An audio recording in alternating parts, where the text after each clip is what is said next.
Becoming Alice. My sister's been walking on clouds all year. She's going to Glastonbury with a bunch of friends and I'm really quite jealous.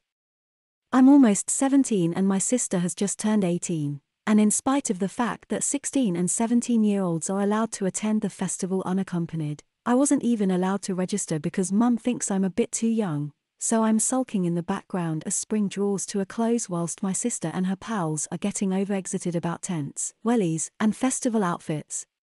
6 of them are going: Claire, my sister; Rebecca, her best friend; Sally and Hannah, college friends; Shannon, Hannah's sister; and Alice, our cousin. Alice isn't much older than me, so it's doubly annoying she was given permission to go and I wasn't. Mum tells me that I can apply for a ticket next year, but next year is going to be a fallow year, which means there will be no Glastonbury Festival for 2 years. I resign myself to the fact that it's not going to happen. My sister's going with a group of girls, so I'd be completely out of place anyway. Saying that, my envy increases when they're sat round the kitchen table with a big Glastonbury map and programme, planning where they'll camp and which acts they'll go and see. Like me, they're alternative types, so will be avoiding the top pop acts and hitting the smaller stages and DJ tents. They watch sets from previous years on the iPlayer, but spend as much time watching the audience as they do the performers. Being girls, what they're going to wear is just as important as getting there, and they're all diving headfirst into hippie chic. Claire, my lucky fucking sister, has been charity shopping and came home with 2 cute sundresses, some dungaree shorts and a CND t-shirt. She models them for Mum, wearing her rainbow wellies and knee socks with each. Converse would look better than wellies, I say when she asks my opinion.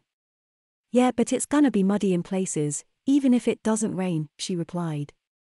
Anyway, Glastonbury's all about the wellies. I thought it was all about the music, I dryly retorted. It's the first week of June and my sister Claire and our cousin Alice have just bought their tent, sleeping bags and mats. They test their camping gear out by camping in the back garden. I can hear them talking long into the early hours, mostly about next week's festival.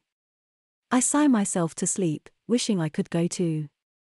A couple of days after that, I overheard my mum talking to Uncle Paul on the telephone, and it's not good news. Alice has broken her ankle in a college hockey match and will not be going to Glastonbury. We visited her the next day. Her foot is in plaster from toe to knee and she needs crutches to get around. I was gutted for her. She was so looking forward to it, but now, she'll have to watch it on TV with her foot in a cast whilst the other 5 have the weekend of a lifetime. I guess she knows how I feel now. To make things doubly disappointing, it's far too late to get a refund, so the £240 ticket money has gone down the drain. The ticket isn't transferable either, since it has a photo of Alice printed on it. She tells us that she was so angry that she almost ripped the ticket to pieces, but instead is going to keep it as a reminder of the weekend of a lifetime she almost had. I wouldn't mind, but I packed my bag on Thursday afternoon. I was all set to go, then on Thursday evening. This, she moaned, sneering at her plaster cast. My sister laughed that she'd packed so early, suggesting it might have been bad luck to do so. I'm gonna pack on Tuesday night, at the very last minute, just to make sure, she claimed. It's Monday afternoon and Claire, Rebecca, Sally, Hannah, and Shannon are sat around the table, along with my mum. They are assuring her that they won't do anything stupid. I sat in the lounge, eavesdropping and watching TV whilst they discussed how to make the most of their festival experience. No drinking to excess, no drugs, no smoking in the tents, etc. Their plan is to drive overnight and Hannah, the eldest at 20, will be driving. They're hiring a minibus and aim to arrive in the early hours of Wednesday morning so they can get a decent camping spot before the huge crowds arrive on Thursday and Friday. Mum tells them to be aware of pickpockets and scammers and to be wary of strangers offering drinks, especially the scrumpy at £1 per gallon. It will get you drunk, but it will give you an apocalyptic hangover, Mum claimed. Nothing bad is going to happen if you smoke a bit of weed, it's the speed, LSD, ecstasy and anything described as a legal high you want to avoid. Both my mum and dad went in their youth and said it was a very different festival back then. Both Hannah and Shannon went last year and said it was really well organized with really tight security. In my parents' day there'd be people openly selling hash for cash, magic mushrooms and even crack and smack. My jaw dropped a little when Mum told them an anecdote regarding the purchase of a bag of weed from a scruffy-looking hippie. It turned out to be the most expensive bag of Colts fit ever. "You tried to buy weed," my sister exclaimed. "We were all young once." Mum shrugged. "Now, Hannah, are you sure you're going to be okay driving overnight?" Hannah said she was and would be spending most of Tuesday sleeping, and both Rebecca and Sally have a driving license so either could take over if necessary. "I've planned 2 stops along the way so I can have a break and stretch my legs, one near Crewe and another near Gloucester," she explained. She's also found a 24 Asda where they can stock up on supplies. "Well, it sounds like you've thought everything through," Mum said. "I'm sure you'll all have the time of your life." On Tuesday, we visit Alice, who seems to have come round to the fact that she won't be going. She's still hobbling about on crutches and will be for the next month or 2. It's not just Glastonbury she'll miss, but the whole summer. Which is a real bummer. However, like me, she's hoping to get there in 2 years' time. Her plaster cast is covered with signatures and messages from her friends. The mantle is home to a number of get well soon cards. I feel more sorry for her than I do myself. At least I've spent all year knowing I'm not going whilst she'd spent it thinking she was. I suggest she spends the weekend at our house. She can have Claire's room and we could watch all the coverage on TV, sharing our misery that we're not there. "Nice idea, but I'm sure you've got better things to do than look after an invalid," she said. I got the feeling that something was going on. When I moaned about us having to wait 2 whole years for our next chance to go, Alice said, "Well, you never know." I presumed she meant that it wasn't a certainty since the tickets are a lottery, but when I overheard my sister and Alice talking in hushed tones in the hallway, I grew suspicious of something. Maybe Alice was going to smuggle something in and now Claire's going to instead. Could it be a case full of booze? I doubt it would be drugs, but who knows? I sit in the lounge, watching TV with my aunt, uncle, and parents whilst trying to pick up on what's going on in the hall. I hear the front door open, the car unlock, the boot slam shut, and then Claire returns. We say our goodbyes and leave shortly afterwards. "What did you put in the boot?" I asked as we drove off. "Just some stuff that Alice got for the festival," Claire replied. "You're not smuggling booze in, are you?" I asked. "No," she replied. "You're allowed to take booze in, so long as it's not in glass." "Oh," I said. Maybe it was just stuff. Stuff such as picnic gear and a camping stove, long life food and UHT milk. But if that is the case, why all the hushed tones and whispering in the hallway? We went home and Claire began packing. Her tent, sleeping bag, camping mat and folding chair sat waiting in the hallway. We sat around tea table and ate supper. Claire said something about this being her last proper meal before she returns, and by proper she meant at a table, with a knife and fork and a proper plate rather than a polystyrene tray or plastic dish. 5 days of burger and hot dogs and camping food. It sounds awful.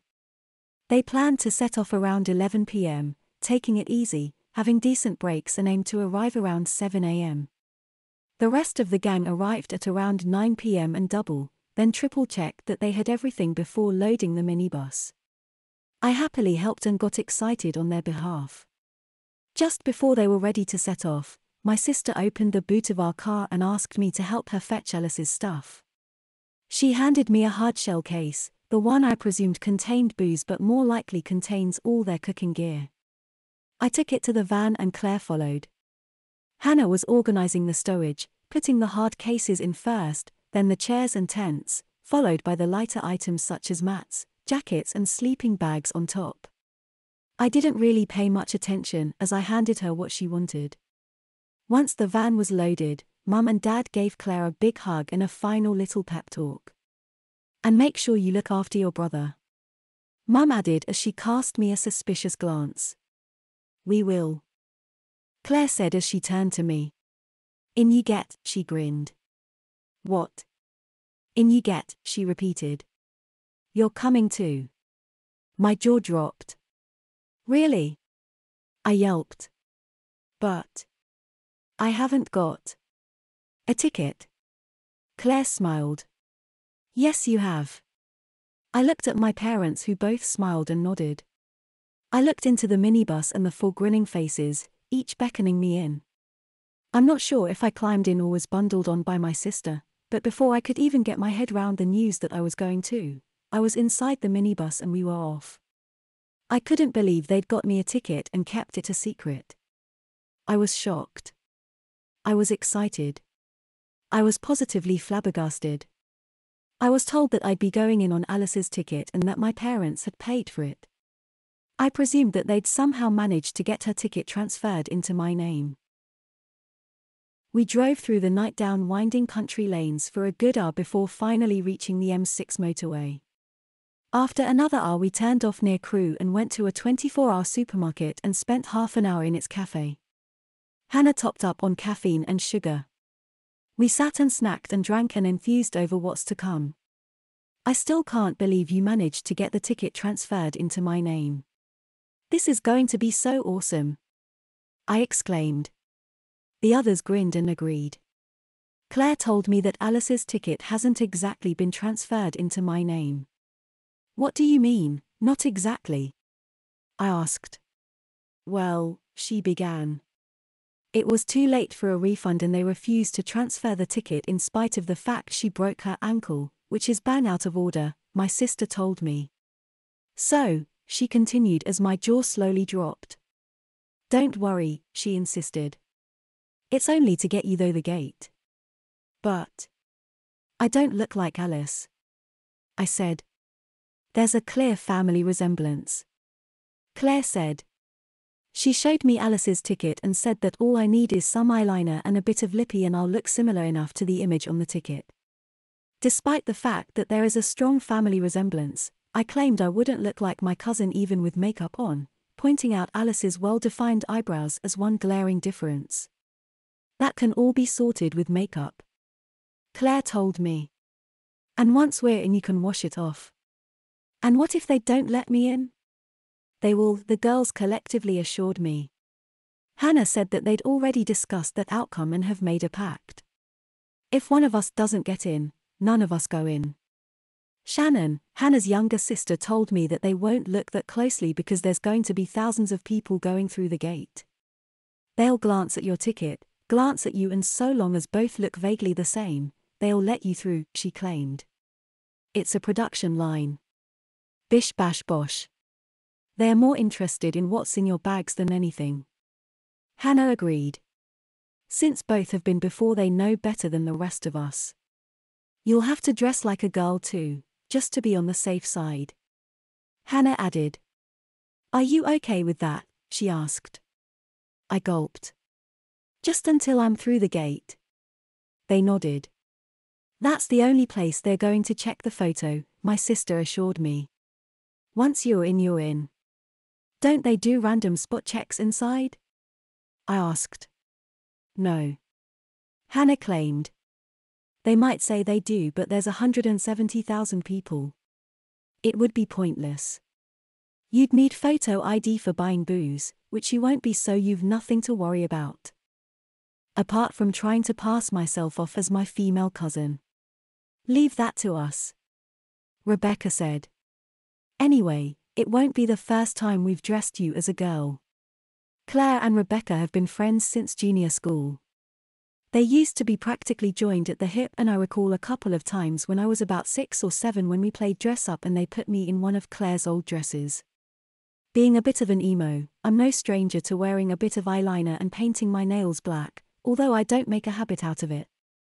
I still wasn't so sure it'd work and slumped into my hands and realized that by morning, I'll have a bit more stubble than Alice has on the ticket. You could have told me sooner that I could have at least had a shave. Already thought of that, Claire said. There's a razor and foam in your case, she informed me. And Alice said she packed you plenty of boyish clothes to see you through till Monday. Boyish? I quizzed. I didn't like the sound of boyish. Surely you had the forethought to pack me some of my own clothes. Claire grinned. She had. There's a case in the minibus with my things in it. But you'll have to carry Alice's case through the gate and leave yours in the minibus. Why? I quizzed. Having visited before, Hannah and Shannon told me that they security guards are only really interested in what's in our bags. They want to keep out drugs and weapons, which means all of our bags will likely be thoroughly searched. What we don't want is them to see you with a bag full of boys' stuff and then double-check your photo ID, so you're going in with a bag full of Alice's clothes, they told me. You've proper planned this, haven't you? I said as it was all explained to me. I'll go in disguised as Alice, and once we've got our wristbands, we'll be able to come and go without our tickets, and I, or one of them, can return to the minibus to collect my case of clothes. The case will be searched but my ID won't be checked, so I'll get back in no problem. The only problem I can think of where they might discover that you're not really called Alice is if they do a full search, my sister told me. Apparently, drugs are often concealed in a bra.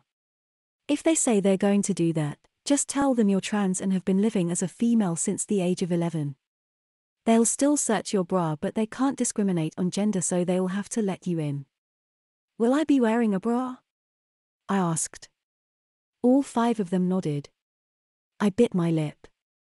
We continued on our journey from Crewe down through Birmingham and towards Cheltenham and Gloucester, where we'll be stopping once more so Hannah can have another rest. This second and final stop, I'm told, is when I'll become Alice for a few hours. I was silently crapping myself. The others tried to get some sleep, but I couldn't. I sat up front and kept Hannah company whilst they dozed in the back. Dawn broke and the Mendip Hills looked stunning, shrouded in mist. I still can't believe I'm actually going to Glastonbury. I said. I hope we get in. We will. Hannah assured. She told me that my sister and Alice all have a look of each other and that my hair is easily long enough to do something with. I've been thinking of getting it cut. I said as I swept my fringe off my face. Good job I didn't. I could put French braids in if you want, she said. What are those? I asked. She described 2 rows of plaits from fringe to neck and reckoned that my moppish hair would be long enough. She also suggested cutting some bangs. I didn't know what that meant either. Hannah told me that in America, they call her fringe bangs. The term always makes her smile, so she uses it whenever possible. Alice does have a fringe on the ticket photo, she still does, but it is 6 months old and she could have grown it out. I think I'll stick to those French things. I replied. So. Becky said it's not the first time you've dressed like a girl. Hannah said after a short, comfortable silence. What was that like? She asked. Just dressing up really. I was little and they were bored. They want to play schools, so they dressed me up. As a schoolgirl. I nodded. It was a yellow gingham dress. I described the other time when they put me in a bridesmaid's dress. I guess it was when gay marriage was legalized.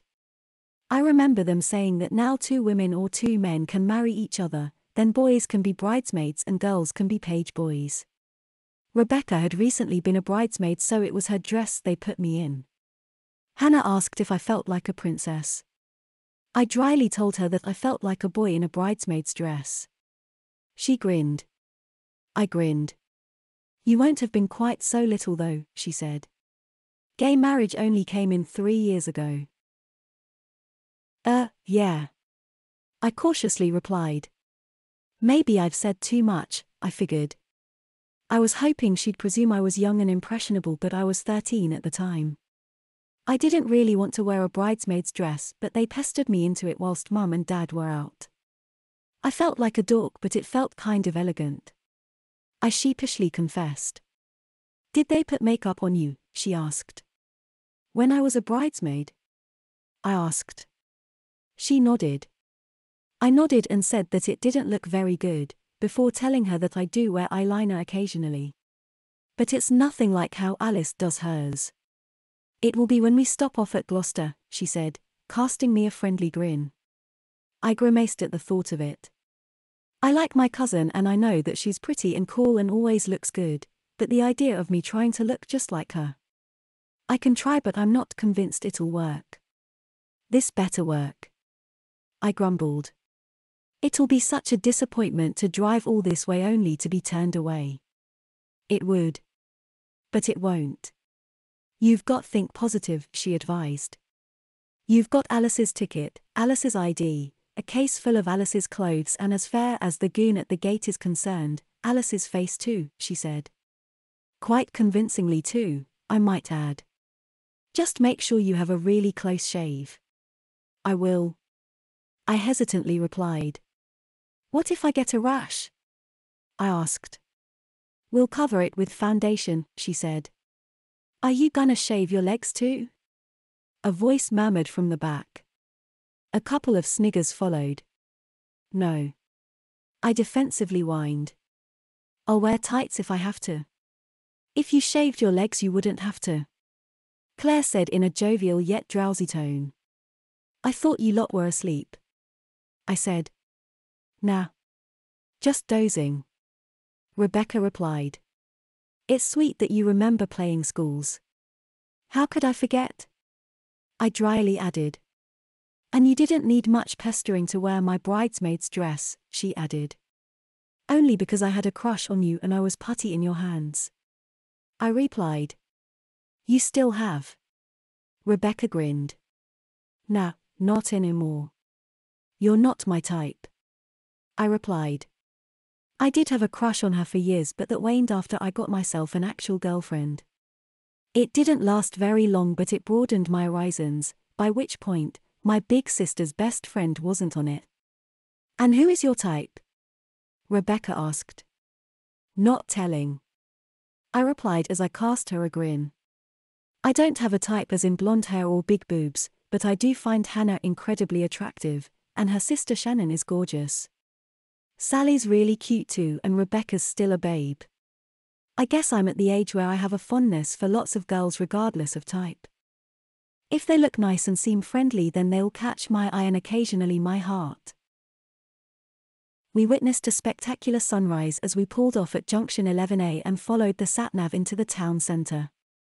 Rather than paying extortionate service station prices, Hannah had located the 24-hour supermarkets prior to setting off where we wouldn't be ripped off. We pulled into the huge empty car park and got out. Becky, Shannon, and Sally headed inside.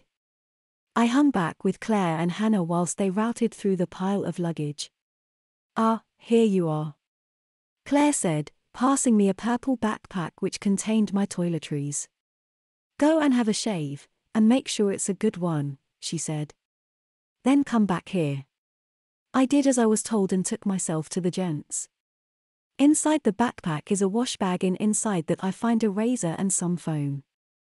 I sigh since it's a pink Venus and a canister of ladies' shaving foam, but waste no time getting on with shaving my face. The last thing I want is someone walking in to find me shaving with a lady's razor. Thankfully the girls didn't insist on me shaving my legs. I rinsed and checked there was no sign of stubble before exiting and returning to the minibus. Where's Claire? I asked. Inside, making sure they don't buy loads of crap. Hannah replied. An open vanity case sat menacingly on one of the seats. A flowery dress hung over the back of the same seat threatened me. Hannah drew my attention to a crop top, some panties, and some tights. She suggested that I get into character whilst she has a smoke.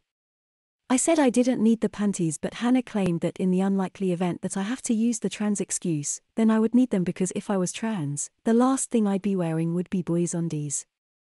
She left me alone in the minibus, shut the door and turned her back, as if standing guard. I changed into the clothes as discreetly as I could.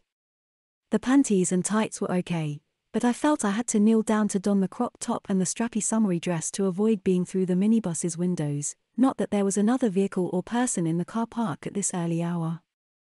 Once dressed, I tapped on the window before opening the door. Hannah turned and smiled. Cute, she said. Is there a t-shirt or a top I could wear? I asked. There is, But first you need some tits, she told me before stuffing my crop top with 2 pairs of tights and molding them into a convincing shape. I gladly donned a t-shirt even though it was a girl's one with a psychedelic butterfly print. "I'll do your hair first," she said. I sat and let her brush it. Then she pulled some product through it with a comb which apparently makes it more manageable. I sat silent and still with my hands on my lap. The hem of my dress lands halfway down where my opaque black tights take over.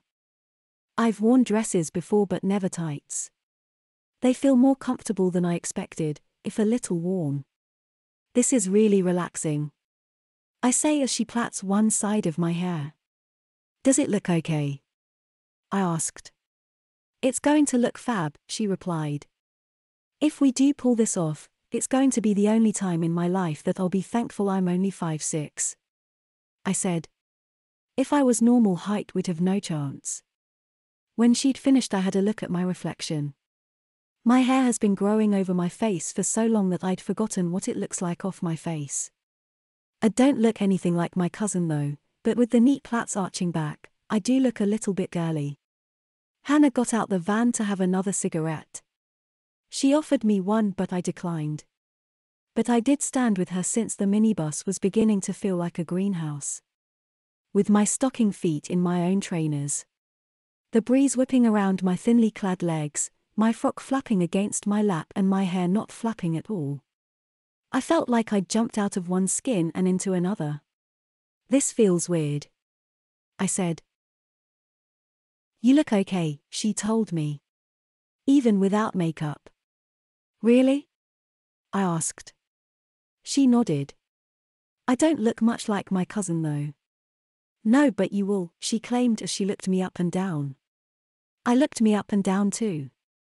She told me that my legs looked nice in tights. "You reckon?" I replied. She nodded and told me that everyone's legs look nice in tights, before stubbing out her cigarette butt on the tarmac. "Come on," she said. "Let's get you finished." We climbed back in the van. She began applying concealer and foundation before carefully painting my eyes with thick black eyeliner. "It probably feels like I'm putting quite a lot on," she said as I tried my best to remain completely still and most importantly, to not blink. "But she does wear it very heavy," she added. Hannah switched from one eye to the other, presumably to get both even.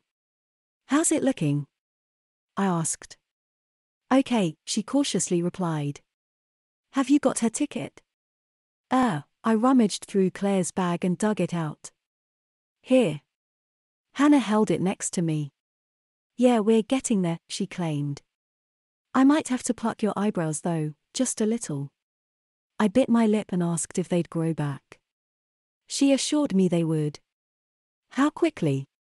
"A few weeks," she replied. "Okay," I said. "Do what you have to." "You sure?" I nodded. "We've come this far." I gulped. She rummaged in her vanity case and removed a pair of tweezers. She cocked my head to one side and began plucking. "Does it hurt?" she asked. "No," I said.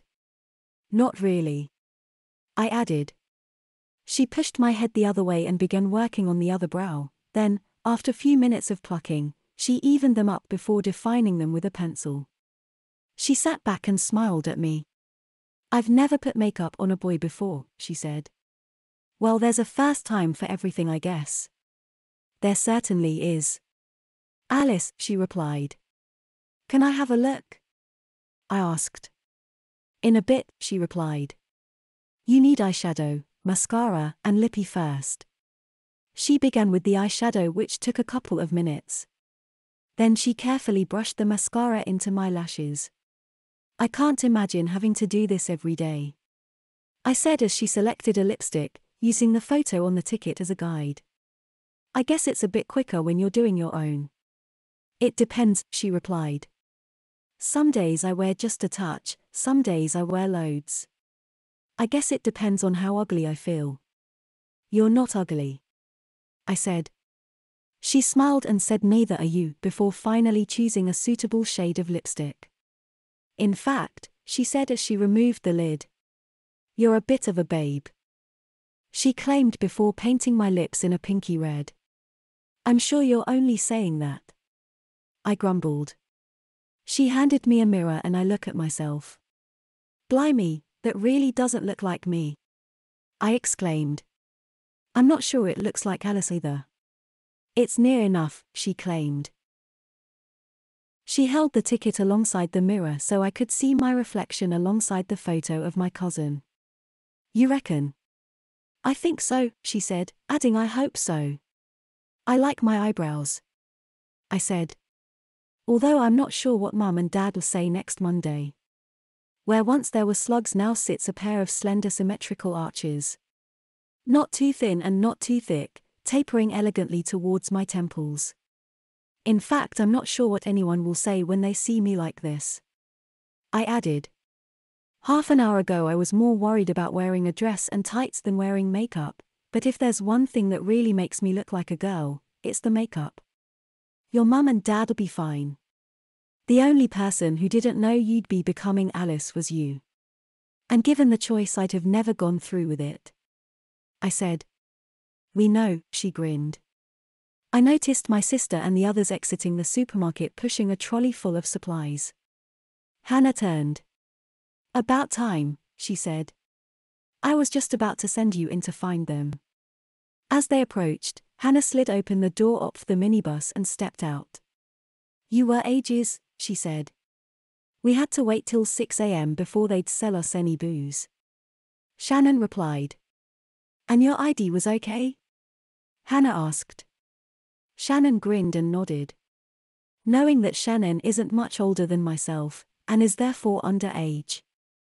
You've got fake ID, I exclaimed as I peered out of the door. Shannon began to reply but her dropping jaw silenced her.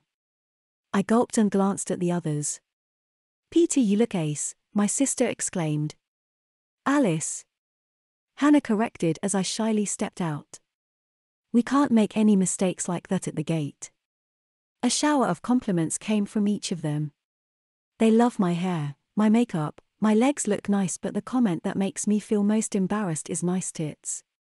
According to them, they're small, but not too small. Rebecca described them as unpretentious. I don't even know what that means, I bashfully replied. Do you reckon I'll pass as Alice or will they see right through me? I asked. You'll pass, they claimed. I wasn't so sure. I figured my makeover was complete, but it wasn't quite over. Apparently I need accessories. A simple silver chain was placed around my neck along with a string of beads. Numerous metal and leather bangles were hung around my wrists along with a friendship band, some more beads, a purple charity wristband and finally, a small girl's watch.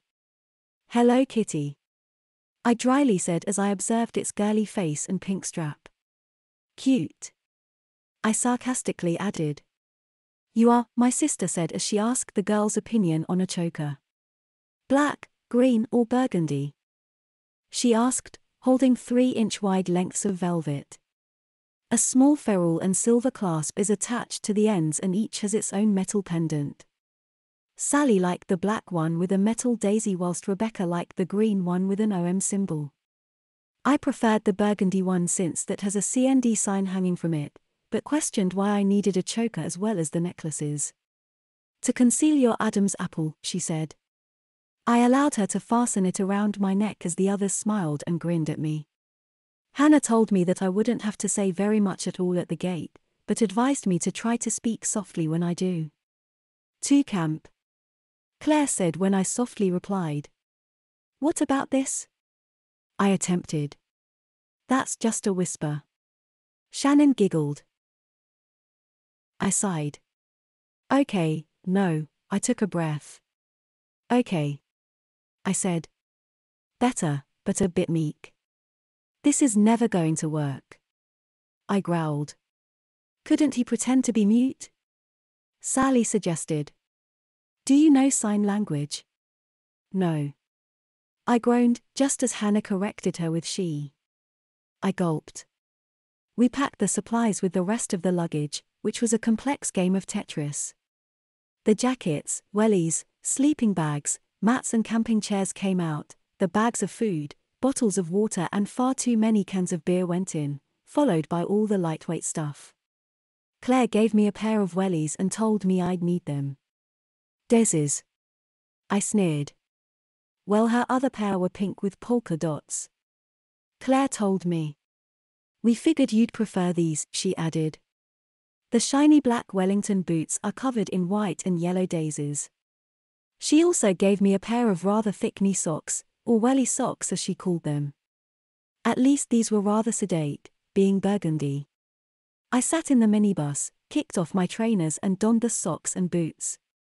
I figured I was finally ready, but Claire told me that I needed one more thing. What are those? I asked as she opened her hand. Earrings, she replied. Don't worry, they are magnetic, she added.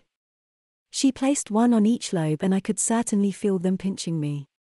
They're uncomfortable, but I guess it's better than actually having to have them pierced, and Alice is wearing earrings on both her photo ID and festival ticket. We embark on the final leg of our journey and rejoined the M5 so far as Bridgewater, then we hit the A roads once more and for the first time on our overnight journey, traffic. From Glastonbury town to the festival site we crawled at an absolute snail's pace. It would have been quicker to walk those final few miles. I've been stuck in traffic jams before but never in one like this. On the upside, this one has a real atmosphere. There's plenty of foot traffic too. People with larger-than-life rucksacks form an almost unbroken chain alongside the slow-moving vehicles. It's as if the festival vibe is emanating from the site, pulling people in from far and wide, and they will get there no matter what. Everyone is smiling or grinning. Everyone is getting excited. They wave and say hello as our eyes catch theirs. We wave back, but I remain silent, wondering if they can see who I'm pretending to be, or who I really am. The slow crawl goes on and on. And on and on. And on it goes. Rebecca takes over at the wheel. Hannah and Sally stroll alongside smoking cigarettes. Even with all the windows open, and it being barely 7 a.m., it's hot and humid inside the minibus. I've long since kicked off my Wellington boots and thick welly socks. Claire suggests I get out and walk for a while, or take my tights and t-shirt off. I can't take my tights off because of my legs and I'm reluctant to leave the van because there's too many people, but I do remove my t-shirt, revealing my short strappy frock in its entirety and the broad lacy straps of the crop top beneath. So, what's it feel like? Being a girl? Claire asked. Weird. I said as I looked down at myself and my chest in particular. It's certainly an experience I won't forget in a hurry. I presume Mum and Dad know that this is what you had in mind? I asked. She grinned and nodded and told me that the only reason they didn't tell me is because I'd never go through with it. Plus, she added. Nothing beats a surprise, she grinned. It's certainly a surprise. I said. I still can't quite believe it. I keep thinking I'll wake up and find myself at home in my own bed. And if you did, Shannon asked. Would it have been a good dream or a bad dream? I thought for a moment. A good dream, I guess, but it would be pretty bad to wake up and discover that I'm not going to Glastonbury after all. Good answer. Rebecca grinned. And I don't think anyone would mistake you for a boy. I certainly hope not. I frowned. The slow crawl toward the site was nothing compared to the virtual standstill on site. By the time we'd reached the vehicle gate it was 8:30 a.m. and by the time we'd finally parked the minibus it was just gone 9:15 a.m. We unpacked, taking a rucksack, a sleeping bag, camping mat and folding chair each. Sally, Shannon and myself also carried a tent each plus a carrier bag full of supplies. Claire, Rebecca and Hannah carried a crate of booze each. We left some stuff in the van but nothing of value to us or anyone else, although one bag does contain my male clothes. The girls began using the name Alice very often as we bundled all our gear toward the pedestrian gate and the security guards. I tried to speak softly and effeminately when replying, with varying degrees of success. I found myself uttering an elongated yeth more often than anything else. It's easier when it's just the one syllable that hangs somewhere between my normal voice and a higher falsetto. I keep telling myself that my name is Alice Jackson and I'm 18 years old. I'm more worried about getting my age wrong more than my name, although either would be equally disastrous. I check the time on my girly watch. It's almost 10 a.m. and we're still queuing to get through security. But now that we're actually parked up and slowly approaching the gate, it's finally sinking in that I'm really here and it's not some very vivid dream.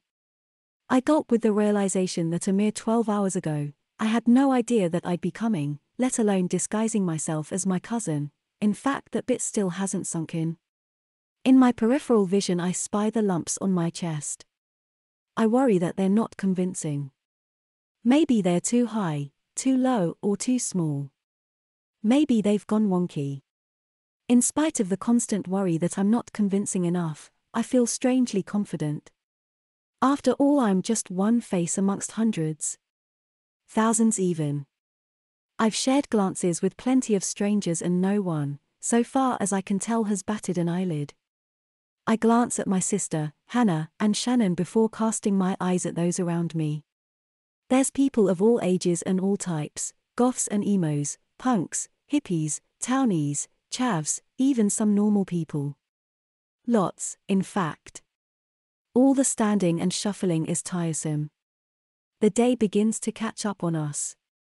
I haven't slept since I got up yesterday and the others have only dozed. My eyes become heavy and I'm not the only one to emit a discreet yawn. Finally, we're at the first checkpoint. I hand over my ticket. The guard looks at it, then me, then the ticket once more and hands it back. And that's it. I didn't even have to say anything. I join Hannah and Shannon on the other side and we loiter for Claire, Rebecca, and Sally. We dump our bags on a big table where another team of security guards check them. They don't root through every bag but do at least have a quick peep and give them a squeeze. I place my bag on the table and she asked if it was my bag. I nod and mutter yeah. Been traveling all night, she asked as she unzipped my case. I nodded and smiled through pursed lips, trying not to yawn. I became nervous as she opened it all the way to reveal a case full of clearly girls' clothing. There's a pair of pink Converse high tops which she rummages inside of. A bag of makeup, a small mirror and various toiletries that she checks. She lifts a few layers of clothing to check beneath. I spy underwear with lace and gulp. She checks beneath those and reveals a pack of sanitary towels. I gulp again. She shuts the case, zips it closed and hands it back to me. Thanks. I meekly say. They had a good search through one of our tents and Hannah, who was wearing cargo pants, had her pockets turned out, but my case was the only one they checked. Getting our wristbands was almost as uneventful as getting through the first level. They looked at my ticket, then looked at me. Looked at the ticket once more, then tore off the stub and handed it back, before fastening a band around my wrist. I felt a huge grin sweep my face as I approached my sister who'd gone through first. "We're in," she grinned. "We are." I grinned. "Can I get changed now?" "Why so keen?" "You look ace," she said. "Your eyes look gorgeous." I was only joking, anyway, my clothes are back in the van. I replied. "Oh yeah," she realized, before reminding me that Alice did pack some boyish clothes for me. They didn't look very boyish when it was being searched. I said. "Good job you thought of that. Got to give Alice the credit for that one." "Was it all her idea?" I asked. "Not all of it," Claire replied. "It was Dad's idea to buy her ticket and surprise you with it. But when it couldn't be transferred, it was Mum who said that all you'd need is a bit of makeup and you'd more or less match the photograph on the ticket, and it kind of snowballed from there," she told me. "I wish you'd told me beforehand, but I'm kinda glad you didn't," I said. "I'd have only got cold feet and backed out." "Oh, I dunno. You've dressed as girl before," my sister reminded me. "Not in public though." "You have now," she smiled. "I certainly have," I thought. "Finally!"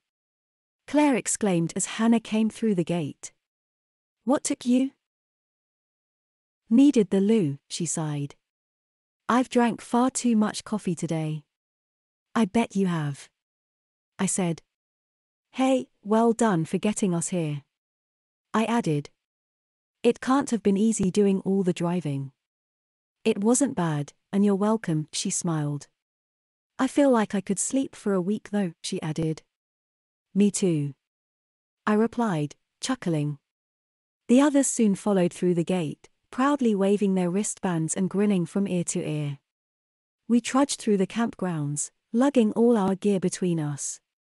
Hannah and Shannon knew exactly where we should camp, and it seemed like about 3 miles from the gate. They want to be close to some big trees to shield our tents from the morning sun as well as away from any major thoroughfare. Us novices would have just camped anywhere, but Hannah and her sister were adamant that the right spot will make all the difference.